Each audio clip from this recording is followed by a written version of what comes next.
안녕하세요. 연금이야기 차경수 작가입니다. 공기업에서 60세까지 정년을 꽉 채우고 나와도 국민연금 받으려면 4, 5년 기다려야 합니다. 그래서 약 94만 명 정도가 국민연금을 당겨받고 있습니다.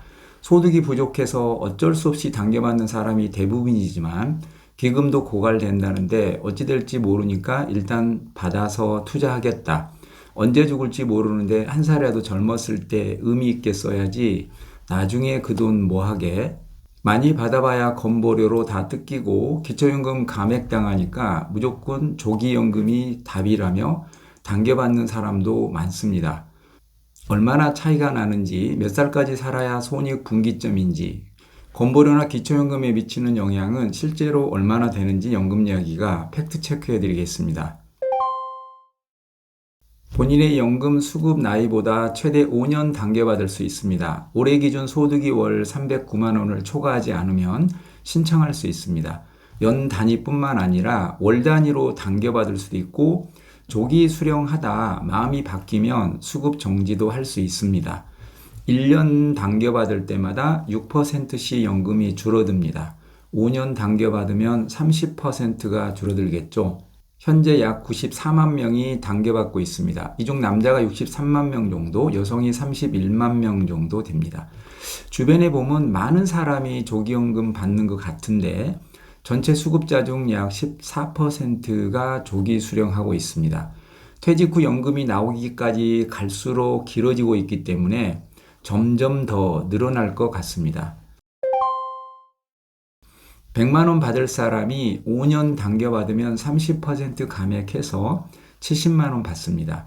65세 받을 사람이 5년 당겨받고 매년 물가가 3% 인상된다고 가정해 보겠습니다. 당겨받는 사람은 70만 원에서 시작해서 매년 3%씩 연금이 올라갑니다. 5년 후 본인이 애초 받아야 할 나이가 되면 월 약 81만 원 정도 받습니다. 그럼 정상연금 받으면 5년 후 얼마 받을까요? 매년 A값과 B값이 인상되기 때문에 정상연금 수령자도 100만 원보다 훨씬 더 받습니다. A값, B값 얘기는 뒤에서 하기로 하고 이해를 돕기 위해 정상 수령자도 똑같이 3%만 늘어난다고 가정하면 65세에 월 약 116만 원 정도 받습니다. A값이나 재평가율 인상을 고려하지 않아도 65세에 조기 수령자는 약 81만 원 정도, 정상 수령자는 116만 원 정도 받습니다. 처음 출발할 때 30만 원 차이인 줄 알았는데 65세 같이 받는 시점에서는 월 35만 원 차이로 벌어졌죠. A값과 B값을 고려하지 않은 차이입니다. 실제는 이보다 더 많이 차이 납니다.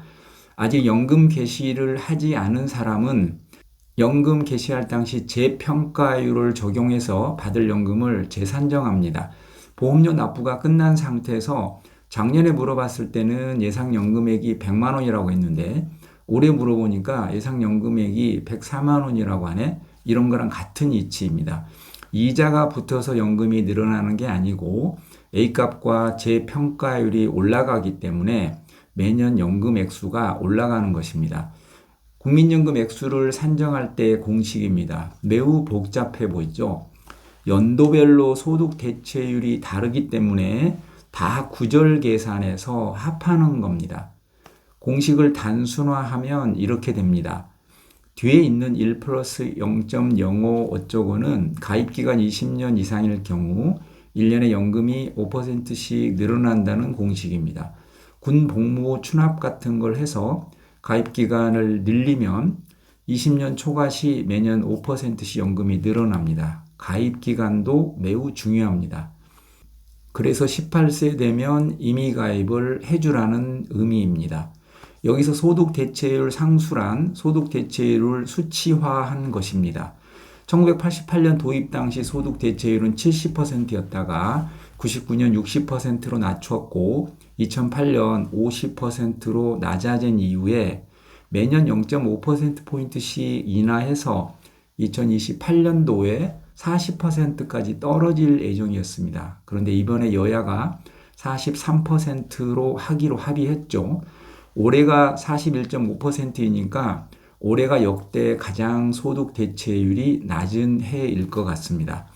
국민연금 액수를 계산할 때 소득 대체율이 중요한 역할을 하는데 이를 수치화해서 소득 대체율 70% 구간은 상수가 2.4이고 소득 대체율이 이번에 여야가 합의한 43%는 상수는 1.29입니다. 1988년 2.4로 출발해서 이번에 모수개혁하면 1.29가 되는 것입니다. 과거에 일시금으로 받았던 국민연금을 반납하면 횡재하는 이유는 지금 반납해도 가성비가 가장 좋았던 시절 소득 대체율 70%를 적용해 주기 때문입니다.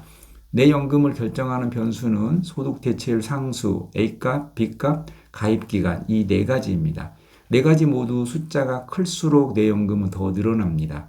A값은 국민연금 전체 가입자 최근 3년 평균 소득 월액이고 B값은 나의 최근 3년 평균 소득 월액입니다. 국민연금 전체 가입자 소득이 올라가면 A값은 매년 올라가겠죠. 보시는 표는 최근 5년간 물가 인상률입니다. 코로나 팬데믹을 거치면서 물가가 아주 많이 인상되었습니다. 지금 보시는 건 최근 5년간 A값 상승률입니다. 최근 3년 평균 소득 월액이 매년 큰 폭으로 상승한 걸 알 수 있습니다. 이 A값이 내 연금에 영향을 미칩니다. 최근 5년간 물가는 연평균 2.8% 오를 때 A값은 4.84% 올랐습니다. 물가보다 A값이 2%포인트 이상 더 많이 상승했습니다. 다시 공식을 보겠습니다. 전체 가입자 3년 평균 소득 월액인 A값과 나의 3년 평균 소득 월액인 B값이 커지면 내 연금은 커지겠죠. 연금을 처음 개시할 때 A값과 B값을 확정해서 내 기준연금을 정합니다. 그렇게 기준연금이 정해지면 다음 해부터는 물가 인상률만 반영해서 인상됩니다. 처음 연금 액수를 계산할 때는 A값과 B값을 반영하고 연금을 개시한 이후에는 A값이나 B값은 반영되지 않습니다. 조기 수령자는 5년 전에 이미 연금 개시를 했기 때문에 매년 물가 인상률만 반영합니다. 그럼 다시 조기연금 수령자와 정상연금 수령자 연금 액수를 비교해 보겠습니다. 최근 5년간 연평균 물가 인상률이 2.8%였는데 편의상 3% 인상된다고 가정해 보겠습니다.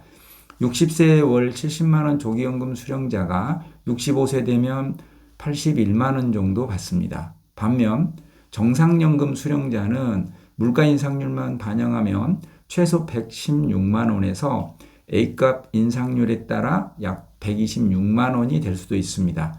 조기 수령 시점부터 정상 수령 기간까지 5년간 A값이 오르고 재평가율도 상승해서 B값도 계속 인상됩니다.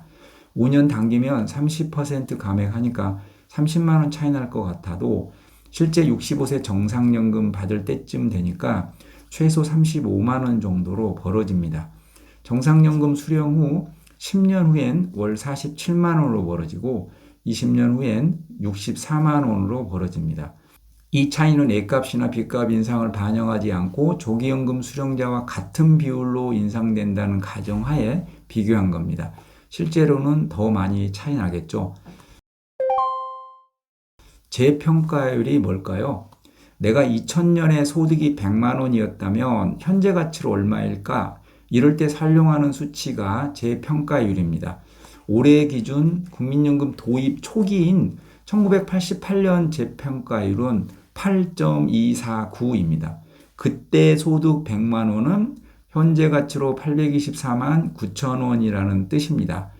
5년 전에 조기 수령할 때인 2020년도에 2000년 재평가율은 1.918이었습니다. 조기 수령할 때 재평가율이 1.918이었는데 5년 후 정상연금 받을 때 재평가율이 2.429로 인상되었으니까 재평가율이 26.6%가 인상된 것입니다. 이런 게 정상연금 받을 때 반영되어 실제 정상연금 받을 때 생각보다 훨씬 더 많이 받게 됩니다. 이걸 대부분 계산하지 않고 단순하게 물가 인상률만 계산해서 조기 수령과 정상연금 차이가 얼마 안 난다고 합니다. 다시 정리해드리면 연금을 개시하기 전에는 물가 인상률만큼만 연금이 인상되는 게 아니고 A값과 B값 인상분도 반영이 된다. 하지만 연금을 개시하면 오직 물가 인상률만큼만 인상된다. 따라서 5년 후 정상연금을 받을 때쯤이면 상호간 차이가 크게 난다는 것입니다. 5년 조기 수령자와 정상연금 수령자의 손익분기점은 대략 72세에서 75세 사이입니다. 물론 언제부터 받았는지와 A값이나 재평가율에 따라 달라지겠죠. 가입자 전체의 평균 소득인 A값은 과거 10년 동안 물가 인상률보다 평균 2%포인트 정도 더 많이 올랐습니다. 조기연금 손해가 생각보다 큽니다. 반론입니다. 5년간 받은 금액으로 투자하면 어떻게 될까요? 조기 수령해서 생활비로 쓰지 않고 배당 투자해서 수익을 많이 낸다는 분도 계십니다. 얼마나 수익을 낼지는 알 수 없으나 실제 수익을 많이 낼 수 있다면 손익분기점은 훨씬 뒤로 늦춰지겠죠. 그런데 현재 조기 수령자 약 94만 명 중 80만 원 미만 수령자가 67%입니다. 특히 여성의 경우 전체 조기 수령자의 94%가 월 80만 원 미만입니다. 어쨌든 조기 수령한 자금으로 쓰지 않고 복리 효과를 누리며 투자를 잘할 수 있다면 의미는 있습니다. 하지만 조기 수령해서 투자하는 사람은 많지는 않을 것 같습니다. 반론 2입니다. 언제 죽을지 모르는데 한 살이라도 젊었을 때 의미 있게 써야지 늙어서 그 돈 뭐하게? 조기연금을 선택하는 중요한 이유인 것 같습니다. 의미 있게 쓰자는데 누가 토를 달겠습니까? 언제 죽을지 모른다를 일찍 죽을 수도 있다는 것에 방점을 찍으면 조기 수령이 유리해 보이고 재수없어 오래 살면의 방점을 찍으면 고민이 되겠죠. 조기 수령 손익분기점이 보수적으로 잡아도 75세 전후인데 꼭 그 전에 죽을 것 같아서 조기연금 받는다는 얘기는 아닐 거로 보입니다. 75세 이후에는 돈이 필요 없다는 얘기도 아닐 거고요. 죽을 때까지 쓸 자금이 충분하다면 한 살이라도 젊었을 때 의미 있게 쓰자는 말이 맞지만 여성 조기 수령자의 55%는 월 40만 원 미만으로 수령하고 있습니다. 젊었을 때 의미 있게 쓰자는 말은 매우 타당한 말인데 연금 없이 오래 살면 안 되겠죠. 건보료 피부양자 탈락 기초연금 감액도 중요한 변수입니다. 세전 월 167만 원을 받으면 부부 둘 다 피부양자에서 탈락합니다. 정상 수령하면 탈락하고 조기 수령하면 피부양자가 될 수 있다면 조기연금이 의미 있는 선택일 수도 있습니다. 특히 재산이 많아서 피부양자 탈락하면 건보료 타격이 큰 사람이라면 좋은 선택이겠죠. 하지만 전체 조기 수령자 중 월 160만 원 이상 받는 사람은 5.7%에 불과합니다. 그리고 조기 수령으로 국민연금 10만 원 줄어들면 건보료 약 4천 원 정도 줄어듭니다.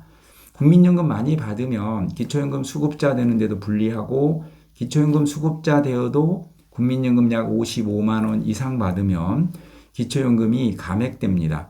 현재 생활비도 부족하고 기초연금을 노리고 있다면 조기 수령 욕구가 커집니다. 조기 수령 시 기초연금에는 당장은 득이 되는 게 맞습니다. 하지만 기초연금 정책은 언제 어떻게 바뀔지 모릅니다. 피부양자 소득 기준도 연 2천에서 언제 얼마로 내려갈지 모릅니다. 그리고 기초연금을 노인 70%에게 지급하는 게 맞냐는 논란은 점점 커질 것 같습니다. 재정 부담이 너무 커지고 있고 OECD에서도 계속 더 못 사는 소수의 노인에게 더 많이 지급하라고 권하고 있는데 노인표 때문에 손을 못 대고 있는 상황입니다. 당장 생활비가 부족하다면 건보료나 기초연금 유불리와 관계없이 조기 수령해야 하겠지만 건보료나 기초연금의 비중을 크게 두고 의사결정을 하지 않았음 합니다. 조기연금에 대한 연금 이야기의 생각입니다. 당장 대출을 받지 않으면 생활하기 어렵다면 조금 손해보더라도 당겨받아야겠죠. 다른 연금이 충분하다면 한 살이라도 젊었을 때 의미 있게 쓰자는 생각으로 당겨받는 것도 현명한 선택일 수 있다고 봅니다. 당겨받아서 건보료나 기초연금에서 큰 득을 볼 수 있다면 연금에서 손해보더라도 당겨받는 게 현명한 선택일 수도 있고요. 하지만 화폐 가치가 떨어지니 빨리 받아서 투자하자. 언제 죽을지 모르니 일단 당겨받고 보자. 기금 고갈되면 어찌 될지 모르니 일단 당겨받고 보자. 나이 들어서 돈이 있으면 뭐하나. 이런 이유로 당겨받는 건 더 고민해 보시기 바랍니다. 언제가 될지 모르지만 부부 중 한 사람이 먼저 죽고 남은 한 사람이 치매에 걸려서 요양병원에서 생을 마감할 확률이 높습니다. 자식도 전혀 알아보지 못하는 부모, 인간의 존엄성을 찾을 수 없는 상태. 어느 자식이 집에서 돌봐주겠습니까? 요양병원에 누워있을 때 간병비 대비는 못해도 최소한 요양병원비와 의료비는 내 연금에서 처리가 되어야 하지 않겠습니까? 젊어서 돈 아껴서 나이 들어 놀러 다니자는 것이 아니고 자식도 못 알아보고 요양병원에 누워있어도 뚝뚝 떨어지는 국민연금으로 의료비는 해결해야죠. 연금으로 의료비, 간병비 충당이 안 되고 집 한 채 보유한 채 아무도 알아보지 못하고 요양병원에 누워있는데 우리 어머니 돌아가셔야 저 집을 상속받을 텐데 자식이 이런 생각한다면 슬프겠죠. 주택연금 가입해서라도 하늘에서 뚝뚝 떨어지게 해 놓아야 합니다. 우리 어머니 돌아가시면 주택연금 끊어지는데 자식이 이런 생각해도 슬프겠지만 요양병원에 누워서 생을 마감해도 자식에게 짐은 되지 말아야죠. 늙어서 돈 있으면 뭐하나 한 살이라도 젊었을 때 의미 있게 써야지. 간병비와 의료비 연금으로 다 해결해 놓으셨나요? 더 이상 살기 싫을 때 자다가 조용히 눈 감는 복은 아무에게나 오지 않습니다. 재수없어 오래 살면 어쩌지? 이런 걱정도 하셔야 합니다. 올해 95세인 어머님이십니다. 몇 년 전에 전남 담양 카페에서 저랑 차 한잔할 때 찍은 사진입니다. 이때만 해도 100세까지 건강하게 사실 줄 알았습니다. 지금은 저를 전혀 못 알아보십니다. 돌아가시기 전에 더 자주 찾아뵈야겠습니다. 손을 꼭 잡아주면 셋째 아들인지 알아보시겠죠. 사랑합니다. 구독자 여러분, 연금 준비 잘 하시고 건강 관리 잘 하셔서 노후에 축복 받으십시오. 연금 이야기 최경수 작가였습니다. 또 뵙겠습니다.